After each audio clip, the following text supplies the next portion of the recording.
Hi dear students, कैसे हैं आप सब। आई होप कि आप सभी सही से होंगे और अपनी पढ़ाई में अच्छा कर रहे होंगे।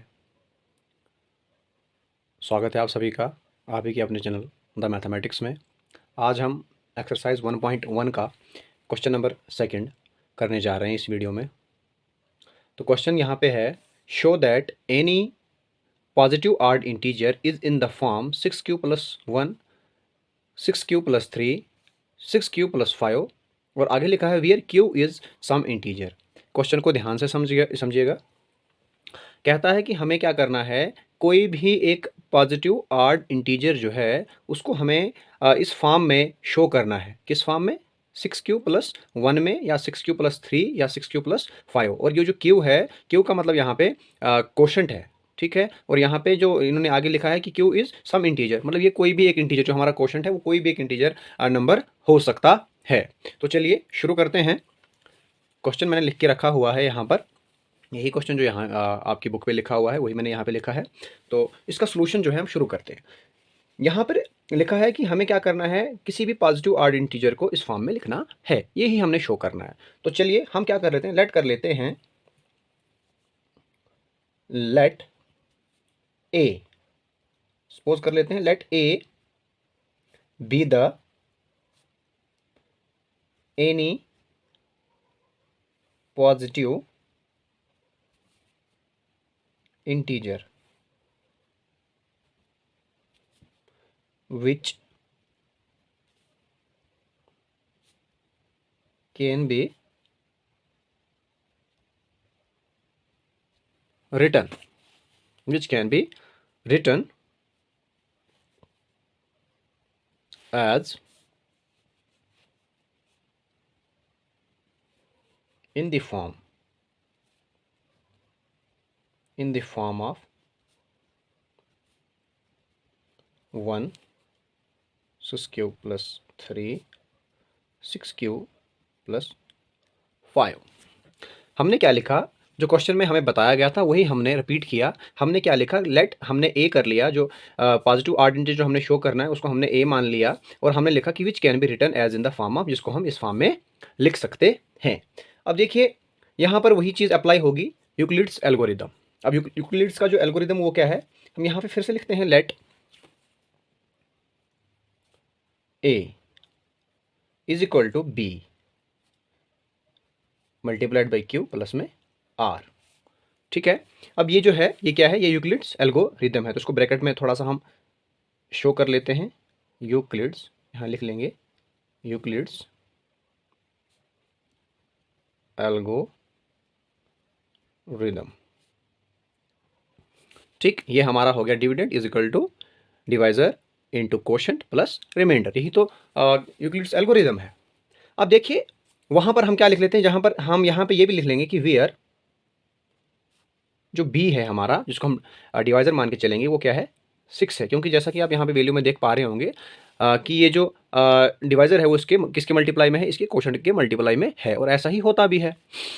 तो यहाँ पे हमने बी को 6 के बराबर मान लिया, क्योंकि हमारे पास जो क्वेश्चन में यही वैल्यू दी गई है, तो हम यही वैल्यू मान लेते हैं। अब देखिए हम इसमें होता क्या है कि हमारे पास जब भी किसी एक नंबर का, या जब भी हम किसी चीज़ को डिवाइड करते हैं, उसका जो रिमाइंडर होता है वो कभी भी उसके डिवाइज़र से बड़ा नहीं आता है। अगर या इस किसी का डिवाइज़र जो है वो 10 है, तो उसका जो रिमाइंडर होगा वो कभी भी 10 से ऊपर नहीं आएगा, वो हमेशा उससे कम, 9 आ सकता है, 8 आ सकता है, 7 आ सकता है, 0 आ सकता है, लेकिन उससे बढ़कर वो कभी भी नहीं होगा। तो देखिए हमारे पास जो हमारा जो डिवाइज़र जो है वो कितना है, 6 है। तो इसका मतलब दैट मीन्स ये है कि 6 से कम ही हमारा रिमाइंडर हो सकता है, पॉसिबिलिटीज़ यही हैं। तो हम थोड़ा सा वो भी लिख लेते हैं।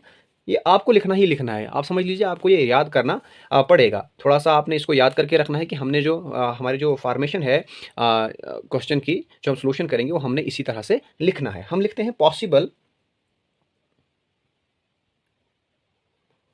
पॉसिबल रिमाइंडर, या हम वैल्यूज भी लिख सकते हैं, of r. R means remainder, वो क्या हो सकता है, वो 0 हो सकता है, 1 हो सकता है, 2 हो सकता है, 3 हो सकता है, 4 हो सकता है, एंड 5 भी हो सकता है, बट 5 से ज़्यादा कभी भी नहीं हो सकता। अब यही चीज़ को हम बारी बारी यहाँ पर शो करेंगे। तो नाउ हम लिख लेंगे when remainder is equal to 0, तो देन क्या होगा तब, a इज इक्वल टू 6,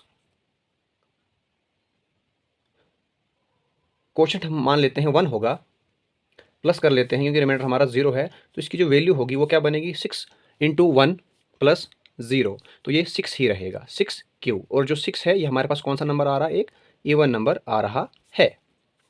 उसके बाद when r is equal to 1, अगर रिमाइंडर हम 1 ले लेते हैं तो क्या होगा, a इज इक्वल टू, अब पहले हमने 6 से मल्टीप्लाई किया, अब हम क्वेश्चन की जगह पे 2 लिख लेते हैं और प्लस रिमाइंडर हम इसका 1 कर लेते हैं, क्योंकि रिमाइंडर यहाँ पे हमने 1 मान के चल रहे हैं। तो 6 इंटू 2 होता है 12 और यहाँ पे 1 हो जाता है 13, जबकि 13 जो है हमारे पास क्या आएगा, हमारे पास 13 जो है वो एक आड नंबर आता है।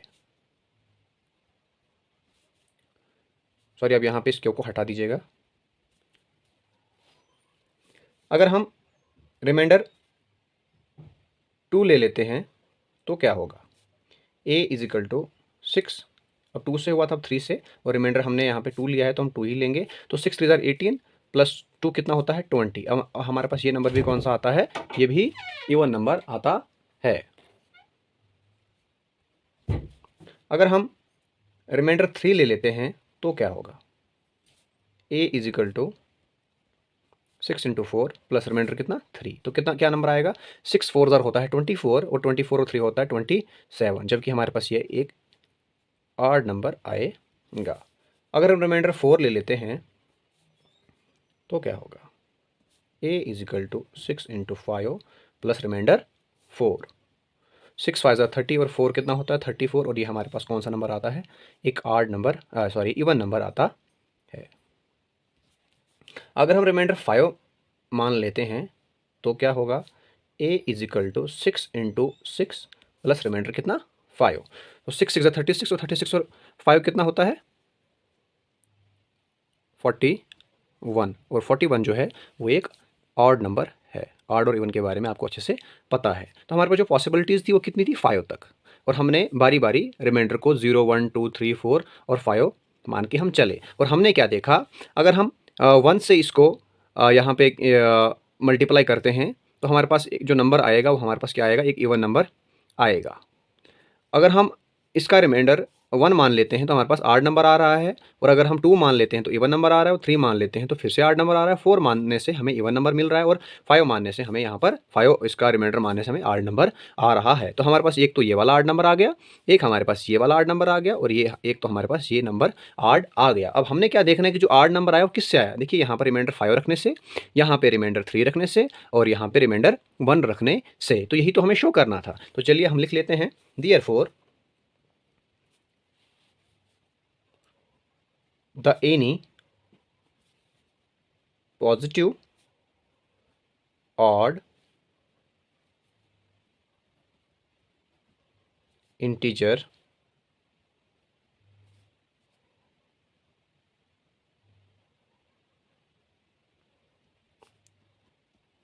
in the form of 6q plus 1, 6q plus 3 and 6q plus 5। देखिए हमने क्यों लिखा ये, हमने क्या देखा कि जब हमने 6 में क्वोशंट का, तो जैसा कि आपने यहाँ पे भी देखा था कि क्वोशंट जो है हमारा जो क्यू है वो कुछ भी वैल्यू हो सकती है, वो कुछ भी वैल्यू हो सकती है, वो हम अपनी मर्ज़ी से यहाँ पे रख सकते हैं। लेकिन हमें क्या देखना था, हमें ये शो कराना था कि क्या इन नंबर्स, ये नंबर रखने से क्या हमें यही नंबर फिर से मिलते हैं या नहीं। तो हमने देखा कि अगर हम यहाँ पे इसका रिमाइंडर जो है 1 मान लेते हैं तो हम इसको इस वैल्यू में, इस फॉर्म में लिख सकते हैं, ठीक है। अगर हम 3 मान लेते हैं तो फिर भी हम इसको, हमारे पास आड नंबर ही आएगा, और अगर 5 से कर लेते हैं तब भी हमारे पास आड नंबर ही आएगा। तो ये शो हो चुका है कि जो नंबर, जो वैल्यूज़ हमने यहाँ पे लगाई हैं वही वैल्यूज़ यहाँ पर भी हैं, और हमें आड नंबर ही मिल रहे हैं, और क्वेश्चन में भी यही शो करने के लिए कहा था। तो आई होप आपको ये क्वेश्चन अच्छे से समझ में आया होगा, और अगर आपको ये क्वेश्चन अच्छे से समझ में आया है तो प्लीज़ वीडियो को लाइक करें